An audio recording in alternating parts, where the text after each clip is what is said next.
Coming up, Creative Space, a studio where art and wine combine. Taste of Paradise, finding new markets for traditional food. And Spanish Feast, a couple's vision to grow their business. Encasa's future. It's looking bright. It's looking bright.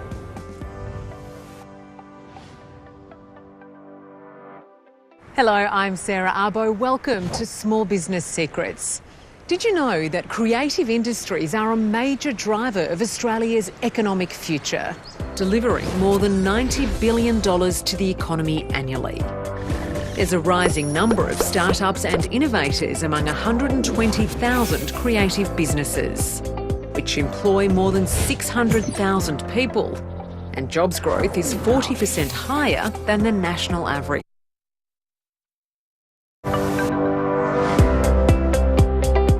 News agencies across the country are feeling the pressure of online competition, with at least one store closing its doors every day.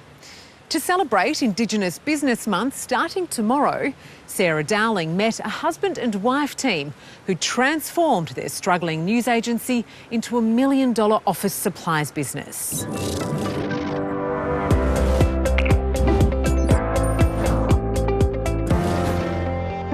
It's not your average family business.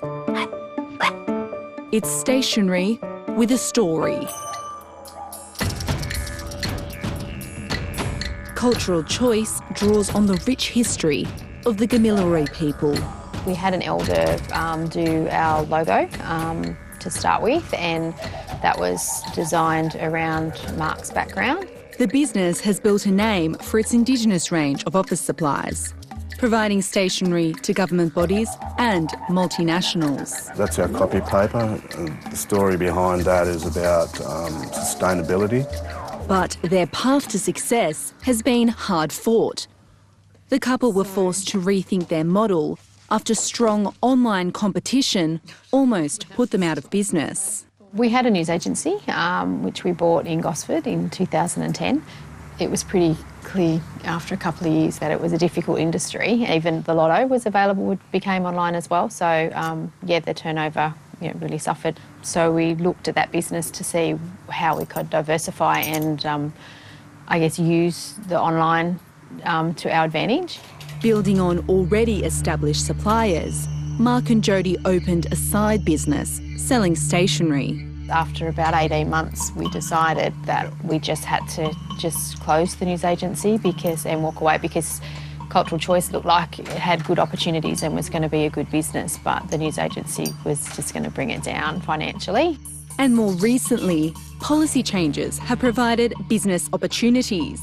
Under the Indigenous procurement policy, 3% of new Commonwealth contracts must be awarded to Indigenous suppliers each year, with more than 1,000 partnerships formed since 2015. When we first went live with the Department of Education, we only had 240 products. Cultural Choice now sells more than 6,000 products, including a top-selling Indigenous range which Mark designs. An old elder from the Hunter, Uncle Les Elwyn, taught me actually how to paint. My uncle from up north was telling me about a style of painting that he'd actually seen before, 4 dots, 4 layered, and I've never tried it before, so I did. You've got your hands, and your hands are part of protection. To keep upfront costs down, Mark and Jody have decided to outsource logistics. Because we do have a 3PL, obviously there's cost involved. There's cost involved, so we keep our margins really low to be able to stay competitive. Yep. With our Cultural Choice products. It's like we would like to warehouse them, and again, that gives us more opportunity to employ more people. Yep.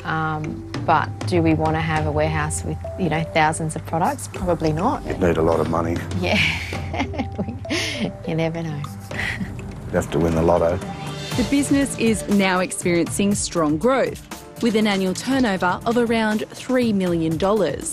With all the infrastructure going on around the whole country, really, we've had more opportunities in furniture and PPE. The business has a number of key projects in the pipeline, but Jody and Mark are also focused on giving back to the community. They've recently established their own charity, with 10 cents of every private label sale now going towards Indigenous education and suicide prevention. We actually lost a nephew 18 months ago to suicide, so we always wanted to set up the charity for education and employment opportunities. Not everyone's built for school, so it's going to sort of be a lot more programs run in schools for kids that can't handle mainstream schools and stuff. Mark and Jodie are also widening their range to create opportunities for others. We've got a little bit of a platform now, and it hasn't been easy. It's taken 5 years to get that, so it'd be good to be able to now bring on other Indigenous businesses' products that are suitable, that would, Suit our range. suit with our business. But there's always one member of every family who just can't keep their nose out of other people's business.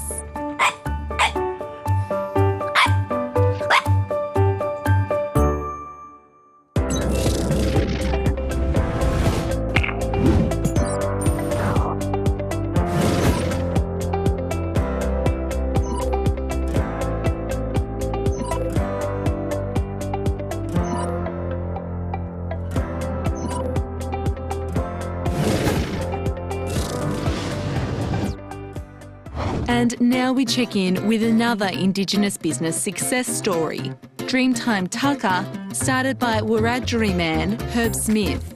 We met the retired police officer last year when his small business was getting off the ground, producing a range of baked treats built around his passion for Indigenous ingredients. The main question that comes out from people is, what the hell is a retired copper doing, starting up a business, risking your money, all that sort of stuff? Why? Dreamtime Tuka had just secured a deal to supply Qantas domestic flights with his bestseller, a mouth-watering lemon myrtle jam slice with a coconut topping and several other flavours. By pairing up with a local baker in the New South Wales town of Dubbo, Dreamtime Tuka was able to supply 150,000 units a month initially. And in total, Herb has supplied Qantas with 1.6 million slices. Now, under a new deal, Herb's range is rolling out in Qantas airport lounges across the country, a first for a 100% owned Indigenous food supplier. I'm hoping that Dreamtime Tuka is a motivational tool for people in this community, particularly our young people, our young Aboriginal people. If they can look at me and say, well, wow, there's Uncle Herb, he was a successful police officer, he ran government programs, and then he's left all that and started his own business. Herb's goal is to expand Dreamtime Tuka further, providing jobs for young people in an area of high Indigenous unemployment. And just this month, Herb was awarded a new contract to supply buffet cars on New South Wales trains with 2 products, a lemon myrtle coconut slice and a chocolate chip and roasted wattle seed biscuit.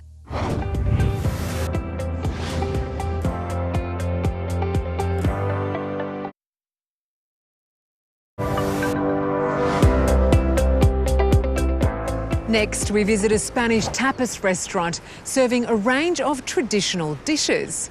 It's run by a couple trained in hospitality who took over and expanded the restaurant they were working at. Hi, I'm Maria. Hi, I'm Pachi, and we are the owners of Encasa.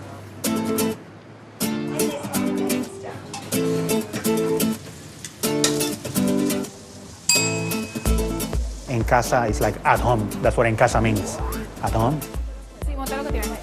It's nothing fancy. It's all simple but tasty. Well cooked. Spanish music, Spanish waiters. Ole. Ole. Calamares a las 7. ¿A las 7 era? Our most popular dishes are the patatas bravas, the garlic prawns. So we're gonna make a paella and the paellas. If the stove is not good, paella is not good. Simple. So that's it. Ready. And the chorizo, you can go past chorizo. You cannot come to Spanish restaurant and not have chorizo.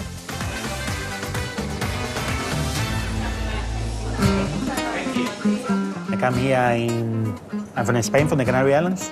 I come in 1999. I came from Colombia and I did my uni degree here. So while I was studying, I was waitressing. And while I was waitressing, I met you. And we fell in love. Lucky me. Bit of olive oil. But she was working at Encasa and the owner wanted to move on. And it was just the greatest gift. Table 8. It wasn't a gift, but it was our dream. So we took over Encasa in the city in February 2008. Then we opened Encasa Lane Co in September 2016. There you go. For me, running my own businesses, it was really hard because I had never done it. It was a massive commitment. It was... We made a lot of mistakes. Oh, we made heaps of mistakes. Lots of mistakes, but you learn from mistakes. And I think it was also hard because we somehow had the idea that we could make changes that we thought were beneficial for the business. So we thought, you know, we will change the bathrooms. We'll change the presentation of the menus. We will change... And we found that people that had been coming to Encasa for such a long time, that were not happy with that. Or they wanted the same handwritten menus that were there before, and we're like, but we're trying to make it better. And people just didn't want that. And they knew what they were coming to Encasa for, and I think that's why still... That's why we haven't changed the menu. We like to support local businesses, and we've been here many times, and the food's great. I think Lane Coffee has been a really smart move for us. I think it's brought something different and a bit of flavour to the area.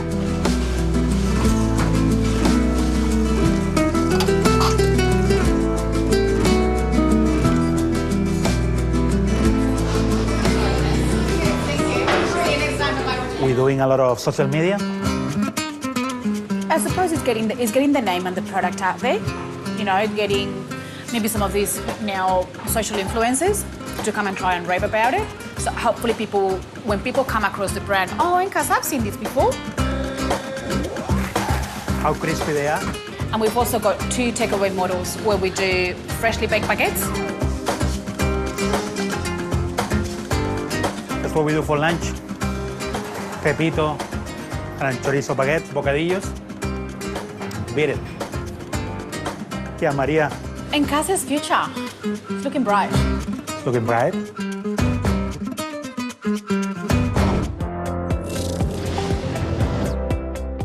In small business news this week, the Reserve Bank of Australia says small business owners and startups are still finding it difficult to access finance to start or grow their businesses. The statement from the RBA echoes comments from the Office of the Small Business Ombudsman, which said there is a lack of entrepreneurial finance for SMEs, as lenders require real estate, usually the family home, as loan collateral. The Small Business Ombudsman has recommended the establishment of a business growth fund, focused on long-term funding solutions for small to medium enterprises, an initiative which has been successful overseas. Businesses would be able to apply for funding between $250,000 and $500,000, with terms up to 7 years, secured against the business. The state government of Victoria has earmarked $2.5 million to fund a new startup accelerator, targeted at helping businesses secure government procurement contracts. Spearheaded by LaunchVic, the state's organisation charged with developing a startup ecosystem, the freshly named CivVic Labs Accelerator is aimed at opening up more opportunities for startups to provide products and services to the state government. CivVic will also be funded by the Public Sector Innovation Fund. The pilot project will support 16 startups through a 12-week program, followed by 2 additional programs running up to 2020. And that's all for the program. If you'd like to contact us, you can find us on Facebook and you can follow us on Instagram. Don't forget, you can watch Small Business Secrets in your time, anytime. Just go to SBS On Demand. I'm Sarah Arbo. See you next time.